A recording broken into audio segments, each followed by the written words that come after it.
Cette leçon abordera les sujets suivants. Les consignes de sécurité pour l'opérateur, les consignes de propreté des éléments du moteur, le choix des huiles moteurs. Voyons maintenant les protections nécessaires à la sécurité de l'opérateur lors d'une réfection moteur. Le vêtement de travail protège de la contamination par des produits caustiques, toxiques ou chimiques. Les chaussures de sécurité dotées d'un renfort métallique protègent les orteils en cas de chute d'objet. Les gants étanches protègent les mains des substances dangereuses, coupures et brûlures.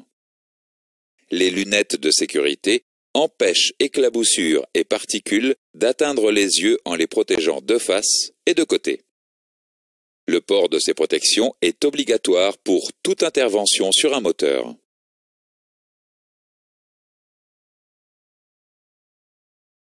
Il est impératif de sangler le véhicule sur un pont élévateur lors de la dépose du groupe motopropulseur.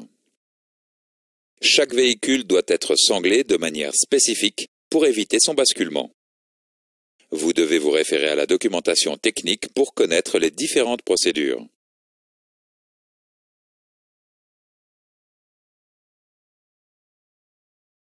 Voyons maintenant les consignes de sécurité spécifiques à la manipulation d'huile moteur minérale usagée. Lorsque le moteur tourne, l'huile récolte des particules métalliques. L'huile minérale usagée ne doit jamais entrer en contact avec la peau et les yeux.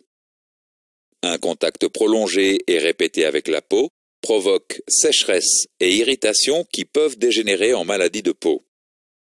L'huile minérale usagée contient également des polluants faiblement cancérigènes. Pour prévenir tout risque, vous devez impérativement porter des gants étanches lors de l'opération. Intéressons-nous maintenant aux consignes de sécurité spécifiques à la manipulation de joints en élastomère fluoré. Les joints en élastomère fluoré sont utilisés notamment sur le couvre-culasse et les carters. Lorsqu'un joint élastomère est soumis à des températures supérieures à 400 degrés, il se décompose en oxyde hautement corrosif. Ces produits corrosifs peuvent attaquer les tissus internes du corps humain et des traitements lourds peuvent s'ensuivre.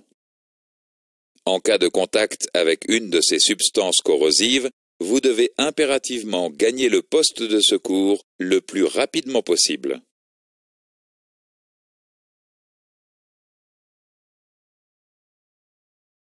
Faisons maintenant quelques exercices avant de continuer. Quelle est la procédure appropriée pour traiter l'huile minérale usagée? Dans quelle situation l'élastomère fluoré se décompose en oxyde corrosif? Dans ce chapitre, nous avons vu les points suivants. Les protections nécessaires pour intervenir sur un moteur sont un vêtement de travail, des chaussures de sécurité, des lunettes de protection et des gants étanches. Il est impératif de sangler le véhicule sur un pont élévateur lors de la dépose du groupe motopropulseur. L'huile minérale usagée contient des polluants faiblement cancérigènes et ne doit jamais entrer en contact avec la peau et les yeux. Un joint en élastomère fluoré soumis à des températures supérieures à 400 degrés se décompose en oxyde hautement corrosif.